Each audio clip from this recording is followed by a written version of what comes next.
Bonjour, bonjour à tout le monde. Bienvenue sur ce nouveau direct organisé par Miroir Social en partenariat avec Joseph Vrésil Conseil. Donc Joseph Vrésil, toi tu es donc consultant, formateur. Et donc, tu as souhaité porter le sujet du dialogue professionnel sous un angle bien spécifique, hein, le dialogue social, le dialogue professionnel porté par les élus. Donc, tu vas tout nous expliquer la démarche que ça sous-entend pour toi, la façon dont ça sous-entend de former autrement les élus, hein, pour appréhender les relations sociales sous le prisme du dialogue professionnel. Et après la petite présentation que je vais faire, tu vas avoir l'occasion de vous préciser ce qu'on entend par dialogue professionnel, parce que c'est protéiforme, on peut y mettre un peu ce qu'on veut derrière le dialogue professionnel. Et moi, le premier, c'est pas facile, c'est une notion qui n'est pas forcément évidente à circonscrire. Donc, bienvenue à vous dans le chat, hein. Vous êtes présents à participer, donc ça promet des échanges intéressants et des rebonds vraiment qui ne seront pas moins. Donc, dans le chat, donc n'hésitez pas à partager, rebondir, enrichir. On essaiera au maximum de les prendre en compte. Ça sera d'autant plus intéressant pour nourrir les échanges qu'on va avoir pendant 1h30. Donc, n'hésitez pas à vous dans la salle de partager, surtout qu'il va y avoir pas mal de partage de ressources. Vous allez voir dans ce live, hein, du côté de nos intervenantes et intervenants. Et vous allez avoir de la matière à digérer et vous allez voir, ça va être pour le moins intéressant et susceptible de s'interroger un peu sur ce qu'on fait, de prendre un peu de recul sur la façon dont on le fait et peut-être de voir qu'on peut peut-être aussi travailler autrement. Alors, trêve de plaisanterie de mon côté. Merci à toi, Joseph, JV Conseil, de porter cette rencontre matinale. Merci à toi. Et merci à nos 5 intervenants, alors dont 2 qui vont pouvoir témoigner de ce qu'elles, en l'occurrence ce qu'elles font, de la formation qu'elles ont suivie avec Joseph, hein, parce que c'est intéressant de se former, ça c'est clair, mais c'est aussi intéressant et encore plus de savoir ce qu'on en fait. Et concrètement, une fois qu'on est in situ. Donc, merci à toi, Émilie Laborde. Tu es la secrétaire du CSE de l'UNAPI 92. Donc, c'est une association sur le handicap mental, si je ne me trompe pas, principalement, hein, un handicap mental. Et donc, voilà, tu vas nous témoigner en tant que secrétaire de CSE, qui est également CGT. Mais tu vas parler avant tout en tant que CSE. Et pareil pour toi, Fatima. Fatima Amadi, tu es représentante CFE-CGC, coordinatrice des pôles d'expertise de la CFE-CGC, c'est Orange. Donc, on a vraiment avec vous deux, quelque part, vraiment la grosse structure avec des moyens qui vont avec. Et c'est intéressant de voir ce que vous en faites, Fatima. Et aussi, Émilie, qui est une structure qui n'a pas du tout les moyens d'Orange. Et ça ne t'empêche pas. Ça ne vous empêche pas, le collectif, de faire les choses autrement et avec les moyens que vous avez. Et on aura également le témoignage de Christelle Garcia et de David. Excuse-moi, David, j'ai oublié ton David. Vidal. Excuse-moi, Vidal. David Vidal. David Vidal, tu es le DG de Sixo. C'est une PME bordelaise qui fait de l'embouteillage. Vous êtes dans le domaine viticole, une entreprise qui fonctionne très bien. Vous allez nous expliquer ça. Et tu es accompagné de Christelle Garcia. Toi, Christelle, tu es un responsable HSE et qualité. Donc, on va faire votre témoignage concret et votre témoignage qui renvoie lui aussi à un retour d'expérience illustré par Philippe Verdeguet. Alors, Philippe Verdeguet, vous êtes ingénieur conseil prévention à la CARSAT Aquitaine. Et la CARSAT Aquitaine a lancé un programme qui s'appelle AP2 ou A2P. En tout cas, c'est comment on concilie performance et prévention. Voilà, c'est le fond de sauce du programme. Et donc, Sixo a été une des entreprises qui a mis en place le programme. Ça sera intéressant d'avoir votre retour croisé. Donc voilà, je ne vais pas être plus long. Joseph, je vais te laisser la parole. Et sachez, vraiment, profitez-en parce que je tiens à le dire. Alors Joseph, je me permets une petite introduction de ton intervention. C'est que Joseph, tu as donc une expérience avant tout de syndicaliste, mais également, et c'est intéressant de t'entendre, et c'est ce qui t'amène à présenter ce matin et former de la façon dont tu formes, tu as une expérience de responsable de projet, de membre de comité de direction, donc de manager, et d'avoir une approche très process dans les démarches une approche très projet, très structurée des approches que tu as pu mener opérationnellement et que tu déclines désormais dans le cadre de tes formations, si je me trompe pas, enfin si je comprends bien, dans le cadre de tes formations, une approche assez rigoureuse en termes de formalisation, d'objectivation de ce qu'on fait. Ce qui est important, je pense, en relation sociale, d'objectiver, de caractériser les éléments et de dépasser l'oralité, et de formaliser, et c'est important. Et donc, écoute, Joseph, je te passe la parole et peut-être commencer un peu là-dessus.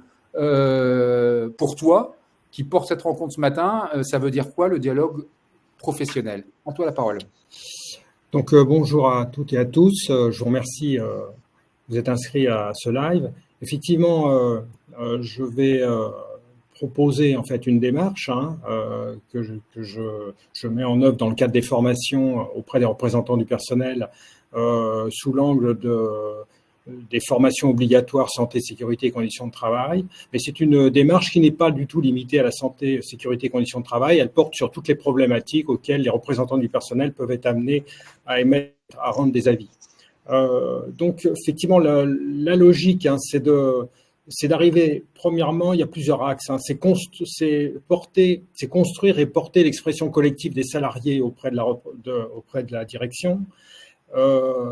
C'est organiser un dialogue, une discussion entre les salariés et la ligne hiérarchique opérationnelle qui a la main, en fait, sur l'organisation du travail, via les représentants du personnel.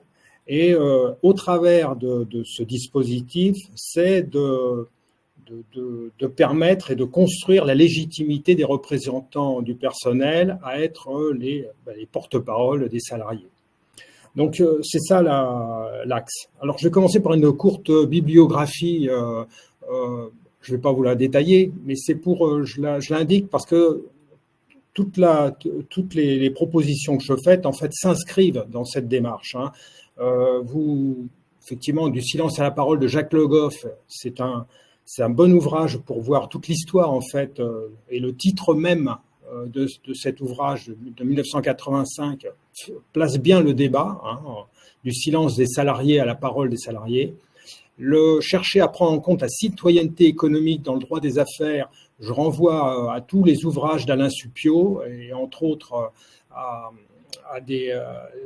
ses dernières interventions au Collège de France.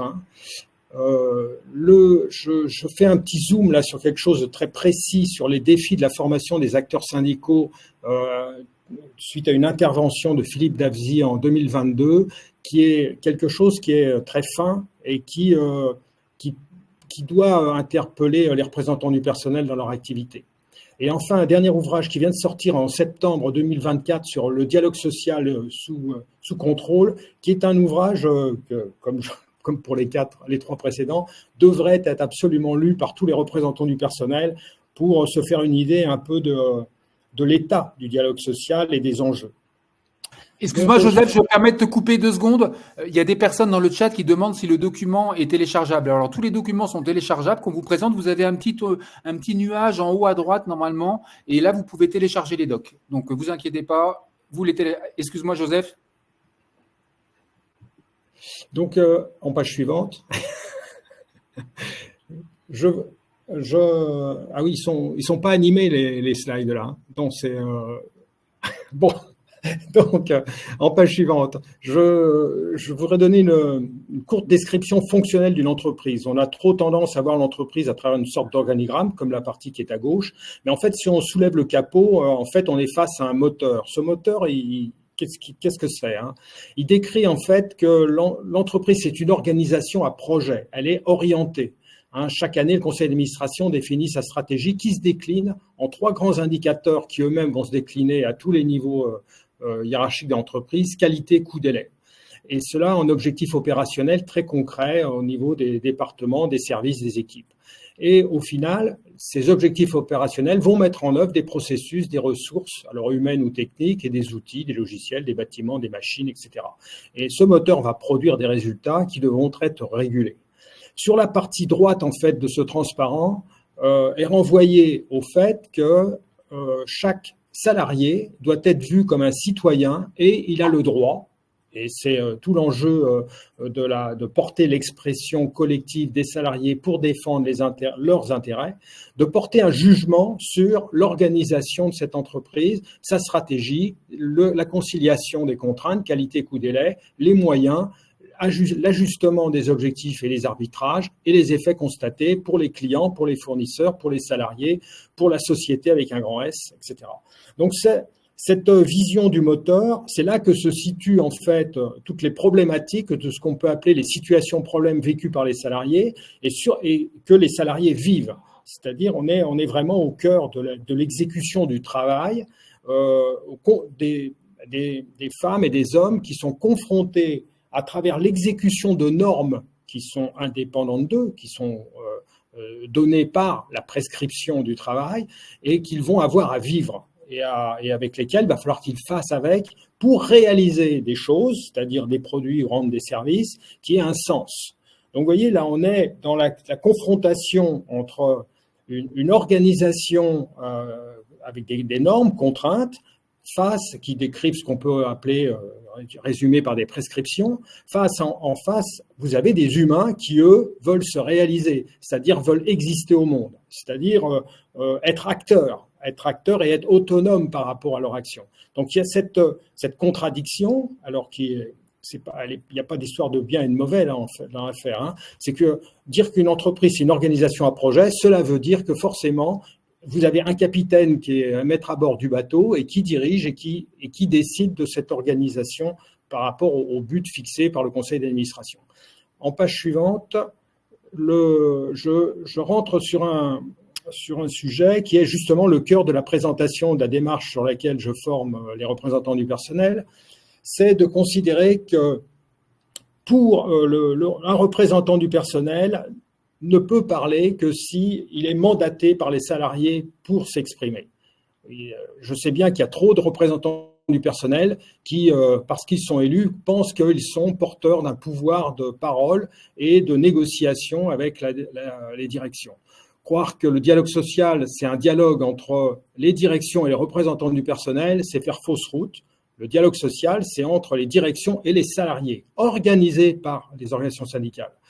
Alors, ce sujet nécessite qu'il y ait une démarche qui soit une démarche de terrain, qui fasse que les représentants du personnel aillent au contact des salariés pour construire cette expression collective des salariés, s'assurer qu'effectivement elle correspond bien aux attentes des salariés et qu'à partir de là, l'ayant communiqué aux salariés, la direction est au courant et des représentants du personnel peuvent aller discuter avec la ligne hiérarchique opérationnelle des solutions à apporter aux situations problèmes qui sont décrites. Voilà, très succinctement ma démarche. Ce process que je décris là, c'est un très vieux process. Je les explique plus précisément dans les formations, mais en fait, ce process, c'était celui des délégués du personnel entre 1936 et 1972. Ce process de terrain, c'est-à-dire d'analyse terrain, de négociation, de discussion avec les salariés, de négociation avec la ligne hiérarchique opérationnelle, a globalement, enfin je ne dis pas totalement, mais globalement disparu des pratiques syndicales, puisque ça se résume maintenant à des débats entre des représentants du personnel en salle de réunion de CSE et puis les directions qui leur répondent. Voilà. Donc il faut sortir de cette situation et revenir dans une démarche pratique de terrain que les personnes qui sont autour de la table vont vous expliquer au travers de leur retour d'expérience. La page suivante. Voilà, donc c'est un exemple tableau d'alerte, ce qui est le support en fait de communication et de résultats des enquêtes, instructions auprès des salariés. Et ce résultat, et donc il a des colonnes qui sont oranges, des colonnes qui sont bleues. Les colonnes bleues, c'est les réponses attendues de la direction par rapport à chacune de ces alertes. Et dans les colonnes comment, vous voyez une première colonne conséquences, c'est-à-dire résultat de la situation. Alors tout type de conséquences, hein, c'est pas uniquement la santé au travail. Hein. Ça peut être la perte de chiffre d'affaires, les pertes de clients, les défauts de production, des risques juridiques, des choses comme ça. Les 3 colonnes les plus importantes, c'est les colonnes comment ou catégorie de personnel concerné et quand, depuis quand, où là, factuellement, il s'agit de décrire le problème. Et après, vous avez des préconisations qui doivent être le plus générales possible. Il ne faut pas rentrer trop dans le détail là-dessus. Donc, vous verrez les exemples qui vont vous être présentés tout à l'heure. Et la page suivante.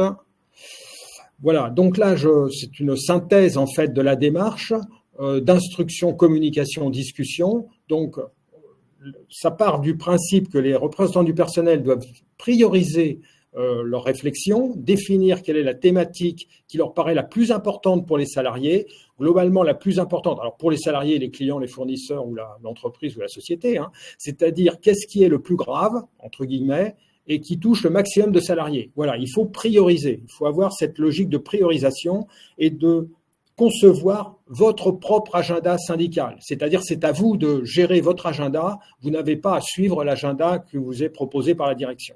Donc, prendre la main sur le travail de terrain, définir quelles sont les priorités, se préparer à savoir comment poser les questions aux salariés et choisir les salariés avec lesquels qu'il faudra rencontrer. Il ne s'agit pas de rencontrer tous les salariés, mais uniquement, je vais dire, ceux qui sont les plus à même de vous renseigner sur ces situations problèmes. Une fois que vous avez préparé ce questionnement et vous avez choisi les salariés, de dérouler un protocole d'instruction, qui est une démarche en fait assez classique pour partir des faits avant d'analyser. Et le résultat de l'analyse doit produire ce tableau d'alerte qui ensuite est communiqué aux salariés. Donc, si vous scannez le QR code, là, vous aurez un exemple live. Et donc, cette communication aux salariés nécessite un feedback des salariés, c'est-à-dire de demander ensuite aux salariés qu'est-ce qu'ils pensent de cette communication sous forme de tableau d'alerte, ce qui permet ensuite d'aller rencontrer la ligne hiérarchique opérationnelle, éventuellement l'escaladant, pour essayer de demander à la direction quelle réponse compte-t-elle apporter aux salariés. Voilà. Et le représentant du personnel n'est pas un passe-plat. Hein. C'est pas lui qui va aller porter les réponses de la direction. Non, on demande à la direction d'apporter des réponses aux salariés. Si les réponses de la direction sont satisfaisantes pour les salariés, à ce moment-là, l'alerte elle est annulée, elle est terminée. Le problème s'arrête là. Mais si la réponse n'est pas satisfaisante pour les salariés, à ce moment-là, ce tableau d'alerte, enfin les alertes qui n'ont pas eu de réponse satisfaisante, eh bien, sont transmises en commission ou en CSE pour figurer au final dans le PV du CSE. Et là, la direction est obligée de répondre officiellement aux salariés. Voilà un peu la démarche. Slide suivante. Voilà. Et pour finir, je voudrais juste faire quand même porter une attention. On ne doit pas confondre l'instruction d'une situation problème, c'est-à-dire tout ce que je viens de vous expliquer là, qui est à la main des salariés, c'est-à-dire qui pose la situation problème et qui l'officialise, avec le fait de rentrer dans une logique de mettre en œuvre une solution qui permette de résoudre ces problèmes. Rentrer dans une logique de solutionnement d'un dysfonctionnement ou d'un changement nécessite là un diagnostic beaucoup plus approfondi, la prise en compte des avis de toutes les parties prenantes qui peuvent être intéressées à la solution, dont les salariés, les managers, des financiers, des préventeurs, des RH, le médecin du travail, enfin, tout plein de personnes. Pas nécessairement, je vais aller plus court, pas les représentants du personnel. Les représentants du personnel n'ont pas à participer à ce solutionnement. Par contre, les représentants du personnel doivent s'assurer que les salariés qui participent au travail de solutionnement ou dans le cadre effectivement de la mise en œuvre des préconisations, des solutions candidates qui sont expérimentées, le représentant du personnel doit continuer à jouer son rôle de libérer la parole des salariés pour s'assurer qu'effectivement, on est bien, toute la parole des salariés est bien exprimée dans cette phase de solutionnement. Donc, bien distinguer. Donc, le dialogue professionnel, il est en deux temps. Il est dans un temps à gauche où on pose la situation problème, on cherche à la résoudre à travers la ligne hiérarchique, mais c'est la hiérarchie qui décide. Si elle n'est pas solutionnée, on passe en CSE. Mais si la direction prend en main le problème et cherche à le solutionner, et à ce moment-là crée une équipe projet pour pouvoir trouver des solutions, à ce moment-là, on est dans un approfondissement et dans une dynamique qui est tout autre. Voilà. J'ai été un peu long peut-être. Non, parfait. Merci beaucoup, Joseph, pour ce premier éclairage. Tu auras vraiment l'occasion de rebondir. Ce que je vais faire, c'est que je mettrai le doc parce que c'est quand même assez rare d'avoir un formateur qui met autant de ressources. Je le précise, moi, autant de ressources en accès libre, parce que vous allez voir, là, c'est 6 slides que tu as extraits d'un doc de plus de 30 slides. Donc, pour ceux et celles qui sont intéressés pour creuser, etc., pour voir un peu comment s'approprier la démarche et de voir un peu à quoi elle ressemble et comment creuser, vous avez de la matière que je vais vous partager avec l'ensemble du doc que je mettrai en téléchargement. Ce que je propose de faire là rapidement, c'est que je vais vous mettre aussi également, attendez, je vais vous le mettre là en notification. C'est là, donc Philippe, grâce à vous, on va avoir l'éclairage de la CARSAT et je mets une ressource produite par l'ANACT, là cette fois, qui également travaille sur le dialogue professionnel sous l'angle là vraiment stricto sensu des conditions de travail, enfin encore que à mon avis ça doit s'élargir, mais avec une approche à la différence de celle que tu viens de présenter, Joseph, et c'est également la démarche de la CARSAT, tant que c'est également paritaire, mais la porte d'entrée c'est quand même avant tout les directions. C'est les directions qui initient des démarches de dialogue professionnel, etc. Et ce dont, ce matin, la démarche qu'on porte, c'est avant tout de voir la capacité des élus à, sans attendre le feu vert d'une direction, d'y aller et d'initier la démarche.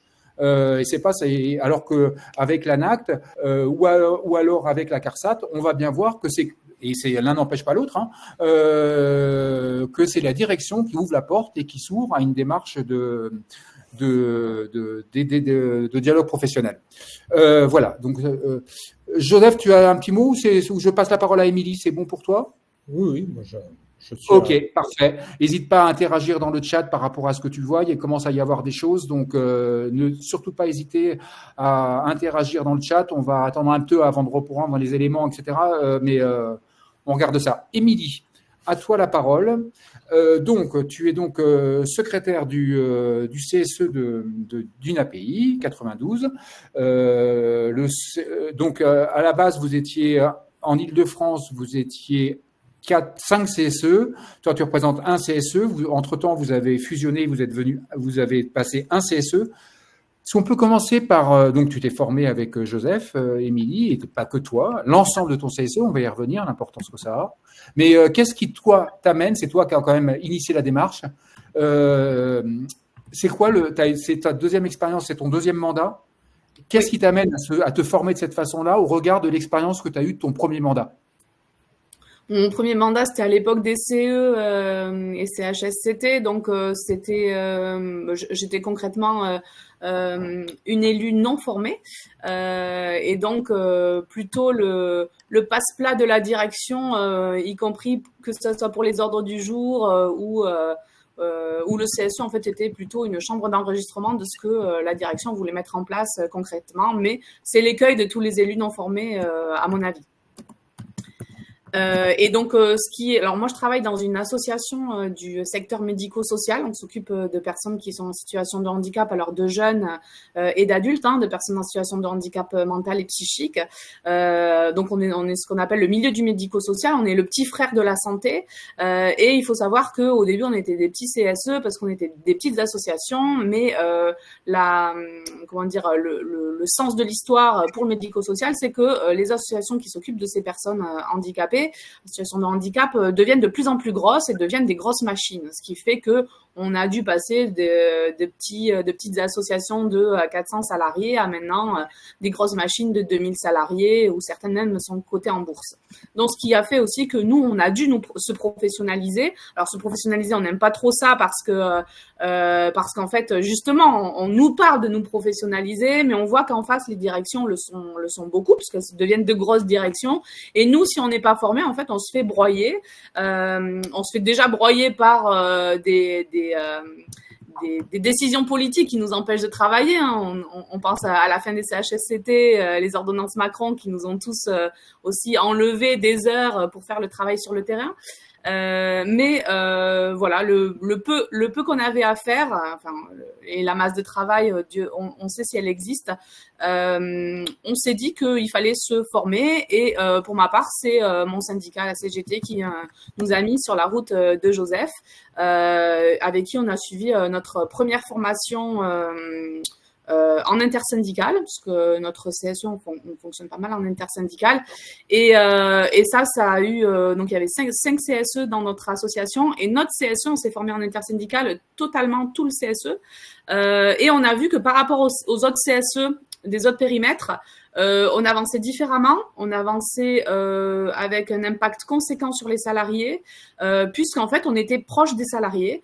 On n'était pas proche que par des consultations, des formulaires, etc. On allait sur le terrain, on prenait nos heures de délégation pour aller sur site et pour parler avec les salariés, leur raconter, et ça c'est cher aux enseignements de Joseph, ce qu'ils vivaient, parce que parfois quand on vit, quand on a la tête dans le guidon, on oublie même de quoi on est victime ou de quoi on est complice.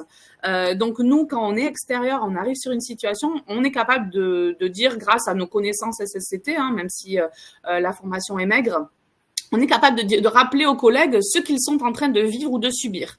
Et ça, déjà, ça fait un effet psychologique et hyper important pour les collègues qui se sentent entendus et qui se sentent écoutés, compris. Donc déjà, ça demande pas mal du temps que de faire ce travail de terrain. Émilie, je me permets, là, j'ai mis merci à toi, et c'est pareil pour Fatima qui a accepté de jouer le jeu.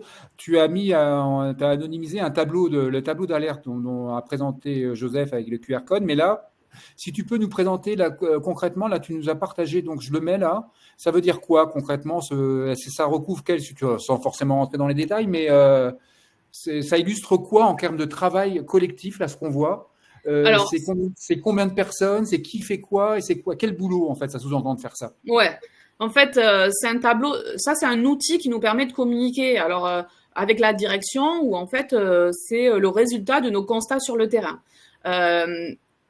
Quand on s'approche un peu et quand on lit l'intérieur du tableau, c'est le plus neutre possible. Ce sont des faits, rien que des faits. Il n'y a pas de sentiment. Tout ça, c'est évacué pour avoir un discours et un dialogue, légitime avec la direction. Il faut qu'on évince toute cette partie sentimentale et cette partie affect. Ça ne veut pas dire que les gens sont pas touchés dans leurs émotions, mais nous, on doit retranscrire les faits. Donc, il y a une partie qui se fait sur le terrain, où on va sur un site. Là, en l'occurrence, c'est une équipe qui travaille à domicile et qui va rencontrer les personnes en situation de handicap dans leur propre logement.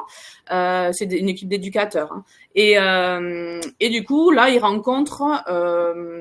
nos principales problématiques, c'est... les sous-effectifs, parce que le turnover, parce que les gens sont mal au travail. Donc, en fait, on n'arrive concrètement plus à recruter. C'est l'équivalent de l'hôpital. Ce qui se passe à l'hôpital, si vous voulez, vous pouvez le retranscrire pour nous. Là, la partie du tableau que je vous ai mis, c'est plutôt l'angle administratif, qui est aussi une problématique de l'hôpital et de nous. C'est que on est tellement assaillis de petites bobologies d'administratifs et de choses à régler, mais ça doit être dans toutes les entreprises aussi, qu'on fait plus notre travail, qui est d'aller se rendre auprès des personnes en situation de handicap. Donc là, le tableau illustre le fait que les collègues qu'on est allés rencontrer n'ont plus accès à leur téléphone, n'ont plus accès à leur logiciel de transmission. Ils passent une heure avec la personne support au téléphone et considèrent que ce n'est pas à eux. Un peu la perte de sens de leur travail. Et du coup, on a retranscrit, on a écouté les personnes. Parfois, on ne peut pas se rendre. Moi, mon association, il y a 53 sites et on est 18 élus titulaires. Donc, à un moment donné, on fait aussi des choses par téléphone. Où des entretiens peuvent permettre de recenser les problématiques, mais quand même à un moment donné il faut passer sur site, notamment grâce à l'inspection SSCT qui a lieu au moins 4 SSCT tous les ans, hein. Et donc grâce à ce tableau on met en face d'un fait une souffrance aussi et qui est en lien avec les facteurs de Gojak, pardon. Et donc ça c'est la colonne de gauche. Et ensuite on met combien de fois le fait arrive, auprès de qui ça touche, et la préconisation que nous avons du CSE. Ensuite, la partie bleue, comme l'a dit Joseph, on envoie ce tableau à la direction, copie médecine du travail, copie CARSAT, etc. Donc, on considère finalement que c'est une mini-alerte. Une mini-alerte, pourquoi? Parce que ça ne constitue pas un droit d'alerte comme on les connaît, les 3 droits d'alerte du CSE, mais ça pourrait faire l'objet d'un droit d'alerte après sur risque grave, etc. Et c'est justement pour éviter ce gros droit d'alerte qu'on sensibilise la direction. Attention, il se passe ça dans votre boîte. Et ensuite, la partie bleue, elle est remplie par la direction qui nous répond. Alors, il y a tout un truc de pédagogie avec nos directions pour qu'elles veuillent bien jouer le jeu de nous répondre. Mais ça, notre direction l'a quand même compris parce que ça a eu des résultats et ça fait que le travail de terrain qu'on fait, en fait, eux, ils le font pas parfois. Dans ma boîte, ils n'ont pas le temps de le faire. Ils n'ont pas les ressources RH d'aller voir ce qui se passe sur les 53 sites. Donc finalement, sans jouer le rôle de la direction des ressources humaines, parce qu'on remet quand même, grâce à ces tableaux et à ce travail, chacun à sa place, on remet tout le monde au travail. Nous, on leur présente des problématiques. Ils les règlent ou ils les règlent pas. S'ils les règlent, les salariés, on va les revoir et ils nous disent « c'est chouette, c'est réglé ». S'ils ne les règlent pas, à un moment donné, on demande aussi aux salariés de réfléchir à dont acte, nous, on a fait notre job d'élu. Maintenant, à quel stade on passe? Ok, Émilie, tu as commencé à l'esquisser. En quoi cette nouvelle méthode de travail que vous appliquez, qui maintenant, c'était un CSE qui s'est formé, les 4 autres se sont formés, donc ça a fait des petits. Il y a eu un effet de nénuphar. En quoi ça change le rapport de force? Est-ce que c'est le rapport? J'en profite aujourd'hui, par exemple, il y a une manifestation au 1er octobre. Aujourd'hui, il y a une manifestation nationale. On voit les effets des grandes mobilisations, etc. Il y a quand même des personnes qui s'interrogent sur le rapport de force que ça sous-entend derrière. Et toi, là, ce que vous faites, c'est peut-être moins visible, mais en quoi c'est un rapport de force? En quoi c'est un rapport de force? Alors, c'est pas que un rapport de force, c'est un rapport aussi d'intelligence, je dirais, au travail qu'un élu peut faire. Et c'est très difficile pour un élu de pas être cantonné à de la réunionnite, à des CSE, à des réunions SSCT, etc. D'ailleurs, certains on pourrait se sentir valorisés, d'être en contact comme ça, direct avec les directions. On prend notre valise, voilà. Mais en fait, un élu, c'est pas ça. Un élu, c'est un élu. Les salariés, quand ils ont, par la démocratie, choisi d'élire tel élu ou tel syndicat, etc., ils ont choisi d'être représentés. Et ce qu'on nous dit aussi sur le terrain, c'est qu'à un moment donné, les élus, on les voit plus. Ils passent leur temps en réunion. Et donc, ça ramène la démocratie dans l'établissement parce que nous, si on va grâce à ces tableaux, et je dis pas que c'est facile tous les jours parce qu'on a tendance souvent par les directions, par simplicité ou à être ramené dans les réunions. Et nous, en fait, on tire de l'autre côté. On nous a vu sur le terrain. L'élection d'après, pour nous, on a fait 56%, on était plutôt à 35% avant. Donc, nous, on considère que parce qu'on a parlé aux salariés, ça ne veut pas dire qu'on a aidé à tout résoudre, enfin qu'on a porté la parole pour que tout soit résolu. Mais en tout cas, on nous a vus sur le terrain, on a fait notre job, quoi. Et donc, je pense qu'on revient à l'ancienne, à la compréhension qui devrait être naturelle de ce qu'est un délégué du personnel. Et je voudrais rajouter aussi que je disais qu'on ramène tout le monde au travail, donc on ramène les élus, mais on travaille aussi sur notre posture. Nous ne sommes pas les avocats des salariés, nous ne pouvons pas changer les choses comme ça, nous n'avons pas ce pouvoir-là. Par contre, notre pouvoir, c'est de porter la parole des salariés.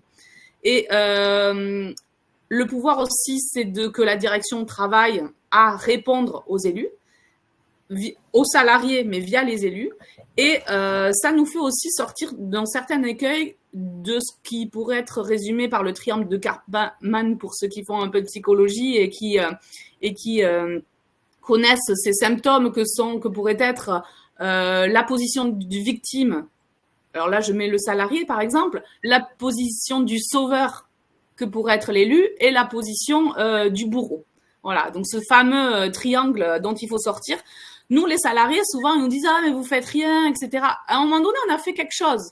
Mais on peut plus. Nous sommes que les porte-parole des salariés. Et donc, à la CGT, en plus, on aime consulter les salariés, mais à un moment donné, on renvoie la responsabilité des salariés. Ce que moi, je fais dans mon travail, puisqu'on parle beaucoup dans le monde du handicap de autodétermination, des mots comme ça qui s'appellent de l'empowerment, où en fait, il faut que les gens en situation de handicap reprennent le pouvoir. Ils ne sont pas que des personnes handicapées. Nous, ce qu'on dit aux salariés, c'est qu'ils ne sont pas que des victimes et qu'à un moment donné, quand la direction, au bout d'une fois, 2 fois, 3 fois, n'entend pas ce que les élus disent, concrètement, elle n'entend pas ce que les salariés souffrent, enfin, comment ils souffrent et comment ils peuvent sortir de leur souffrance. Et donc, nous aussi, et c'est là où mon angle CGT revient peut-être, c'est qu'on appelle aussi, et tu parlais de rapport de force, c'est qu'à un moment donné, peut-être qu'il y a une pétition qui sortira sur tel angle. Peut-être qu'il y a une expression collective. Et la dernière fois, on a fait un mouvement collectif de grève devant notre siège. Ça peut servir, si cette expression n'a pas été entendue, ça peut servir à remobiliser les salariés qui ont compris qu'est-ce qu'ils vivaient à la finale grâce à ces tableaux et à l'expression, à la formalisation. Parfait, merci à toi. Alors, le temps passe, mais je te lance quand même vite fait. Joseph, si tu veux intervenir, hein, si tu veux rebondir. Hein. J'ai rien à rajouter à ce qui vient d'être dit. Okay. Moi, je bois du petit lait, là. Ok, parfait. Bon, l'appropriation, il y a une… Émilie, tu me racontais, et ça je trouve intéressant, qu'il y a un encadrant, un manager de l'INAPI, où il n'est peut-être pas le seul, mais qui a demandé du temps pour pouvoir analyser avec ses équipes les tableaux d'alerte, c'est bien ça? Mais en fait, nous, c'est notre demande, c'est-à-dire qu'à un moment donné, nous, on dit à la direction, regardez les problèmes que vous avez dans votre boîte. On n'est peut-être pas rendu compte parce que nos directeurs, nos managers, ils sont sous l'eau aussi. Hein. Voilà, c'est une escalade. Mais arrêtons-nous là. Nous, moi, mon interlocuteur, c'est le directeur de site. C'est pas la DRH, c'est pas etc. Donc, moi, je dis, je vais prendre rendez-vous avec vous. Vous allez me dire, alors eux parlent en plan d'action. Nous, on parle pas en plan d'action. On parle en Papri Pacte et compagnie. Mais ça encore, même nous, dans notre boîte, ils sont pas formés. Mais effectivement, lui, comment il s'en est saisi? Il a dit, OK, je comprends que c'est les salariés qui vous ont dit ça. Vous portez leur parole. Moi, je vous réponds sur le tableau, les petites colonnes bleues. Mais aussi, en réunion d'équipe, je vais aller vers eux pour leur dire ce que j'ai mis en place par rapport à ce que vous m'avez démontré. Et nous, c'est génial. Je bois du petit lait aussi quand j'entends ça parce que, en fait, on a réorganisé la démocratie de l'établissement et c'était autrefois comment nos équipes, à l'ancienne dans le médico-social, fonctionnaient. Les directeurs et les salariés se parlaient. Il n'y avait même pas besoin d'élus. Finalement, on travaille à notre perte, quoi. Merci beaucoup, Émilie, pour ce témoignage. À toi, Fatima. Alors… Fatima m'a dit, donc toi tu es responsable des pôles d'expertise, donc vous avez conçu des pôles d'expertise thématiques à la CFE-CGC Orange, il y a également des pôles métiers, donc tu es en charge de ça, des pôles d'expertise, et donc toi aussi, même les grands, ceux qui ont plein de moyens, etc., de se former partout, etc., et vous êtes allé du côté de chez Joseph pour peut-être… travailler autrement, apprendre à travailler autrement, faire évoluer le logiciel. Et qu'est-ce qui vous amène à ça? C'est quel constat qui vous amène à ça par rapport au lien? Tu me parlais de lien avec les salariés qui modifiait, qui imposait, entre guillemets, de revoir un peu la méthode de travail, sinon ça allait dans le mur. À toi. Oui, alors j'ai passé le relais sur cette mission de coordination des experts il y a quelques semaines, mais l'enjeu des groupes d'experts qu'on a créés au sein de la CFE-CGC, c'est entre autres choses, je le mets un petit peu entre guillemets, mais quand même la professionnalisation de nos militants. Et pour ça, l'idée, c'était un peu de changer de logiciel sur la façon de remplir sa mission syndicale et sa mission d'élu. C'est un peu dans ce cadre qu'on est entré dans une démarche de formation continue avec justement l'appui de Joseph Brésil. C'est vrai que le même constat qu'a fait Émilie, hein, c'était que nos élus dans les CSE, et d'autant plus à la suite des ordonnances Macron, se sentent complètement dépossédés et quasiment inutiles. Et on se retrouve avec des instances où on est collé en réunion pendant des heures et des heures avec des débats stériles où finalement il ne se passe pas grand-chose, et on a des élus qui nous ont exprimé leur lassitude face à ce constat un peu d'impuissance. Et puis aussi, également, on s'est rendu compte que via le travail de terrain qu'on faisait déjà, hein, via des tractages, des heures d'information syndicale, des réunions qu'on fait avec les salariés, qu'il y avait un gros décalage aussi entre la façon dont l'entreprise nous décrivait les organisations du travail et ses conséquences, et puis la réalité de ce que nous décrivaient les salariés. Donc c'est aussi par rapport à ça qu'on s'est dit, notre travail de tractage, de HIS ne suffit sans doute pas. Il faut qu'on reprenne le pouvoir au sein de nos CSE, et il faut qu'on s'outille pour ça, pour comprendre que on a un pouvoir, et le pouvoir qu'on a, qui est peut-être, j'ai envie de dire, le plus important pour un militant, c'est de pouvoir aller s'adresser directement aux salariés sur le terrain. Et on s'est rendu compte que c'était quand même un vrai pouvoir, parce que plus on s'adressait directement aux salariés, plus l'entreprise faisait en sorte que cette communication directe soit un peu entravée ou empêchée. Donc on s'est dit que là, quand même, il devait y avoir quelque chose. Donc nous, on s'est organisé en groupe de travail sur des thématiques précises, hein, des thématiques qui traversent la vie d'un salarié de son entrée à la sortie de l'entreprise, et puis aussi un focus sur les métiers très opérationnels de notre entreprise. Hein. Orange, c'est une grosse machine. Il y a 14 CSE au niveau Orange France. On est 80 000 salariés, on a une organisation matricielle qui est extrêmement complexe, avec un comité central, évidemment. Et c'est très facile pour l'entreprise, du coup, j'ai envie de dire, de déposséder les CSE locaux de leur travail d'investigation, en faisant tout monter au comité central. Donc, par rapport à ça, on communiquait régulièrement avec les salariés en sortie de CSE. Ce que faisaient les collègues, c'est que, je pense comme beaucoup d'élus, c'est qu'on fait une lettre d'information pour expliquer un peu ce qui s'est passé au sein de l'instance à la sortie de la réunion.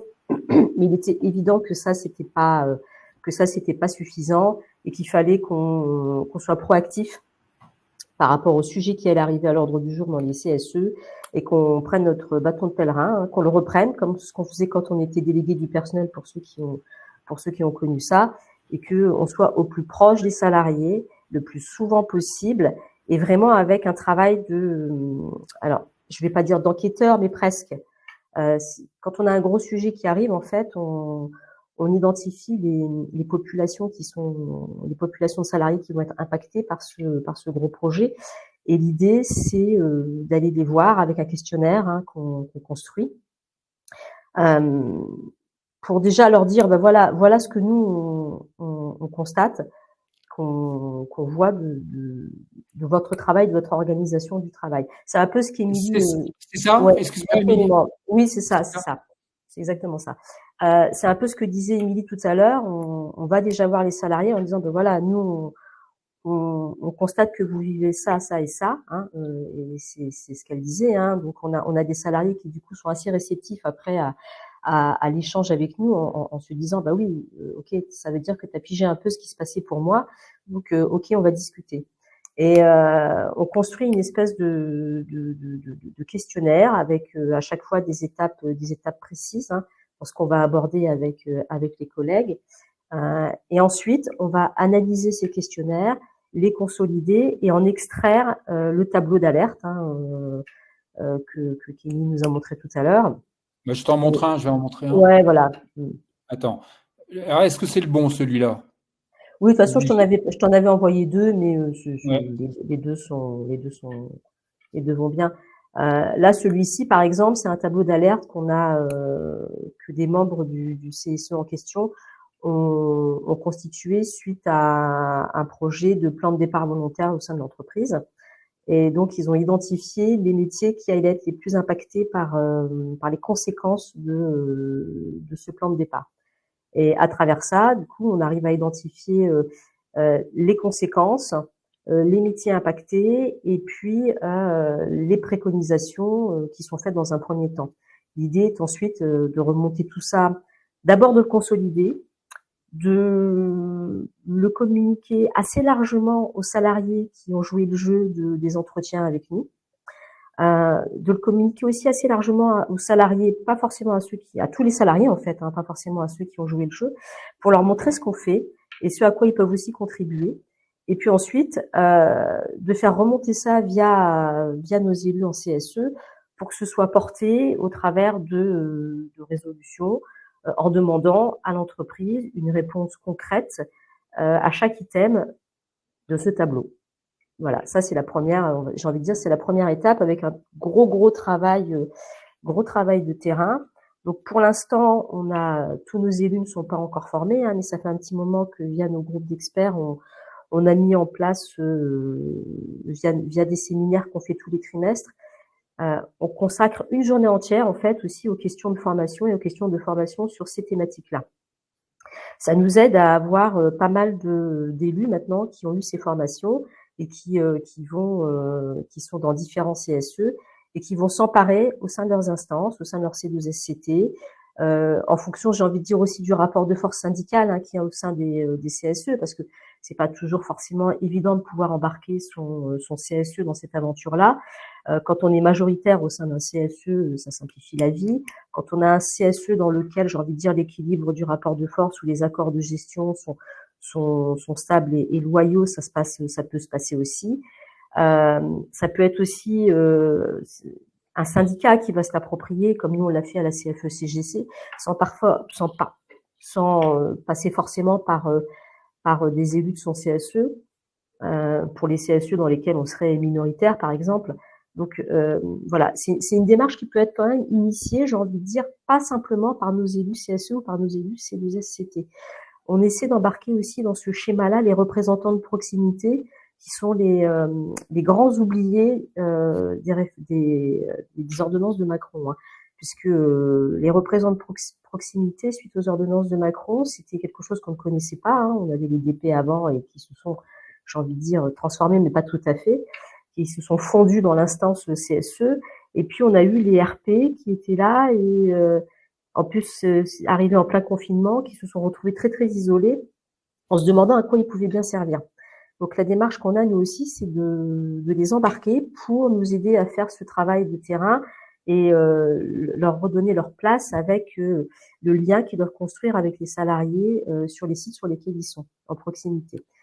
Donc faire une espèce de maillage de terrain en s'appuyant aussi sur eux, puis redonner, j'ai envie de dire, de la force à leur mandat de représentant de proximité au travers de ce type de démarche.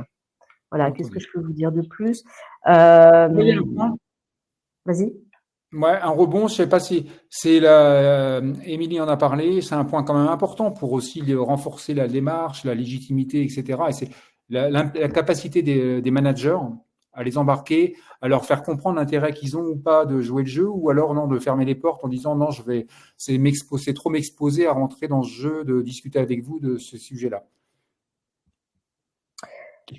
Ça va dépendre en fait. Quand on fait le travail de terrain assez régulièrement, et que tu arrives avec cette démarche-là, j'ai envie de dire que les managers de premier niveau, les niveaux les plus opérationnels, comprennent tout à fait l'intérêt qu'ils ont à échanger avec nous de façon intelligente sur cette démarche-là. Ils comprennent bien que c'est pas une démarche qui est là pour leur couper l'herbe sur le pied ou essayer d'imposer quelque chose.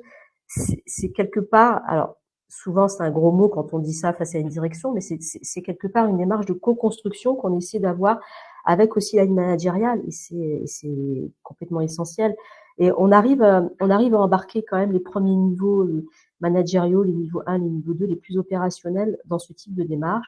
Ils nous reçoivent, on arrive à discuter avec eux, soit sous forme de bilatéral, soit, j'ai envie de dire, aussi à la machine à café, hein, ça nous arrive assez régulièrement. Et donc, ils sont très preneurs, au contraire, ils sont très preneurs des retours qu'on a des salariés, sur la vision de l'organisation du travail qu'ont les salariés, sur les propositions qu'ils peuvent faire, et ils sont très curieux de lire ça et de pouvoir après nous échanger sur cette base-là avec nous. Ça se fait pas encore, j'ai envie de dire, facilement, puisque l'entreprise a tendance quand même à agiter au-dessus de la tête des managers l'idée que parler à des représentants du personnel, ça pourrait être un délit d'entrave si les dossiers n'ont pas été complètement traités en CSE.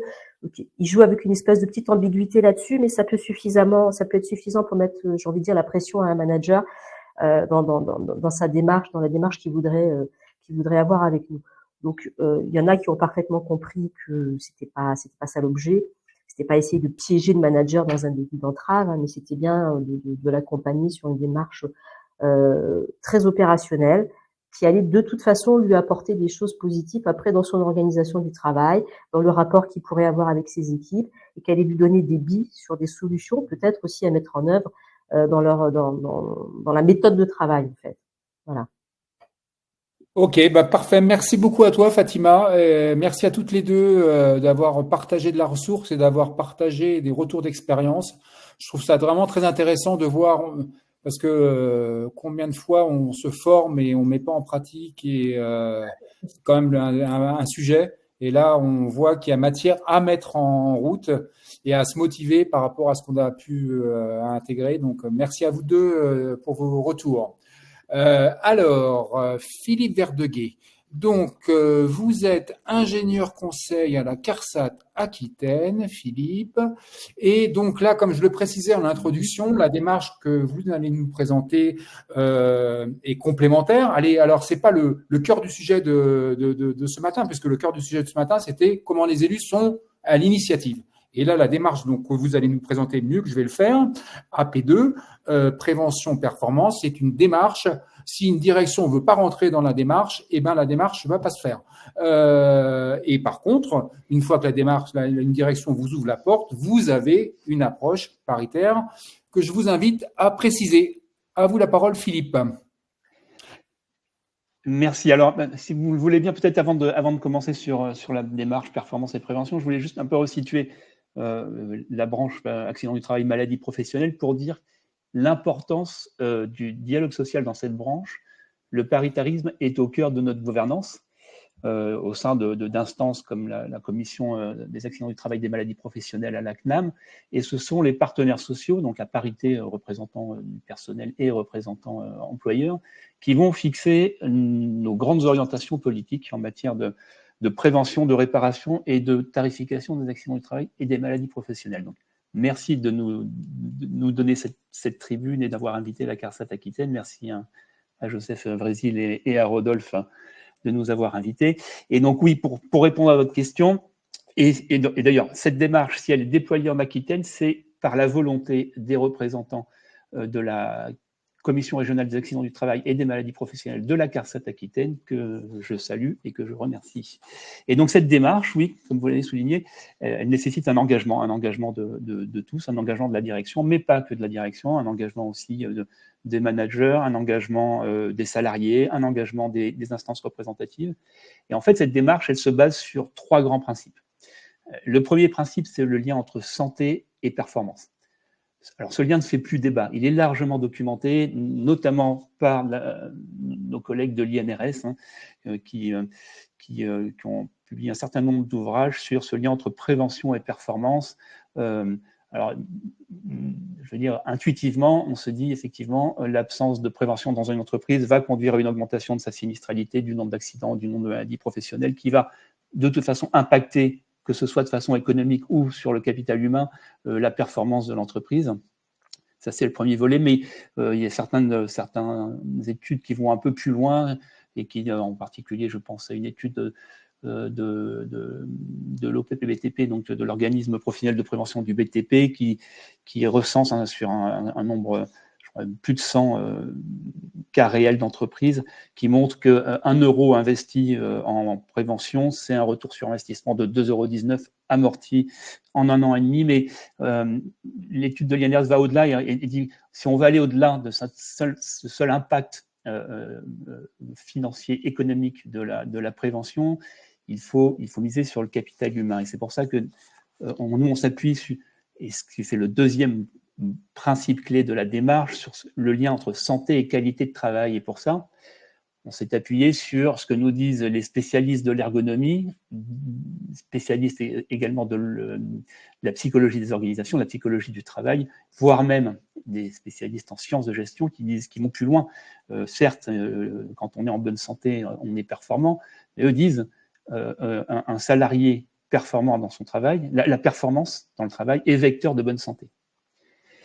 Et ils nous disent même que et on va arriver au cœur du sujet de la journée, que pour développer cette performance et donc du coup être en bonne santé, ce qu'il faut, c'est créer des espaces de discussion autour des questions de la qualité du travail bien fait, et donc de la performance, et d'avoir une approche collective de cette mise en débat du travail, ce qui nous amène au troisième principe de la démarche, qui est le lien entre la coopération et la performance. Alors on a une étude de la DARES qui nous apprend que 37% des salariés, plus d'un tiers des salariés déclarent ne jamais ressentir la fierté du travail bien fait. Ils disent même que la santé des salariés s'améliore s'ils sont partie prenante des décisions et non uniquement consultés. Et qu'à la limite, quitte à ne pas pouvoir influer sur les décisions, mieux vaut être simplement informé que consulté. Et donc, comment créer les conditions pour, au-delà de la simple participation, information, créer les conditions pour de la coopération. Et donc, la démarche que l'on propose, en fait, s'appuie sur ces trois principes et ça se traduit en pratique. C'est un dispositif de formation-action, un accompagnement sur une période d'environ 1 an d'un collectif d'entreprises.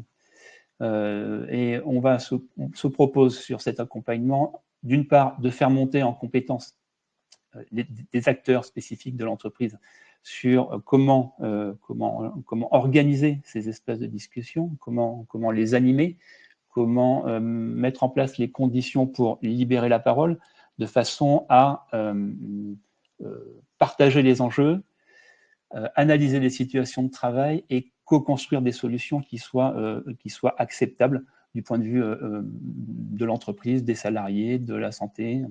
Voilà. Très rapidement brossé la démarche. Merci Philippe. Alors vous